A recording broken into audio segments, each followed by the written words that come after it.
అరే, ఏంట్రా బుక్ పట్టుకుని అంత దీర్ఘంగా ఆలోచిస్తున్నావు? ఏముంది, స్కూల్లో వాళ్ళు బ్రేకప్ చెప్పు ఉంటుంది. అది కాదన్నా, ఈరోజు జనవరి 26 కదా. మా స్కూల్లో రిపబ్లిక్ డే గురించి అందరినీ స్పీచ్ ఇమ్మన్నారు. నాకేం చెప్పాలో తెలియట్లేదన్నా, మీకు కొంచెం తెలిస్తే చెప్పండి. ఓహో, అదా నీ సమస్య. రారా తమ్ముడు, కిందకు వచ్చా, నేను చెప్తే మొత్తం అంతా. మనకు స్వాతంత్రం ఎప్పుడు వచ్చిందో తెలుసా? ఎందుకు తెలియదే, ఆగస్టు 15 జెండా పండుగ కదేటి. ఆ రోజు స్కూల్లో జెండా ఎగరేసి బిల్లా బిస్కెట్లు కూడా ఇస్తారు కదేటి. మధ్యాహ్నం సెలవు కూడాను. రే, నువ్వు కాస్త మూసుకుంటావా? సర్లేరా, నాకు కొంచెం పని ఉంది, నేను వెళ్తాను. నువ్వు చెప్పరా కార్తీక్, మనకు స్వతంత్రం ఎప్పుడు వచ్చింది?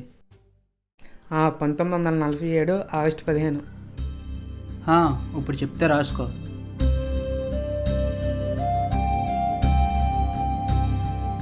మనకి స్వతంత్రం వచ్చిన తర్వాత మనల్ని మనం ఎలా పరిపాలించుకోవాలో అర్థం కాక ఒక కన్ఫ్యూజన్లో పడి వదిలి వెళ్ళిపోయిన బ్రిటిష్ వాళ్ళ చట్టాలపైన ఆధారపడాల్సి వచ్చింది.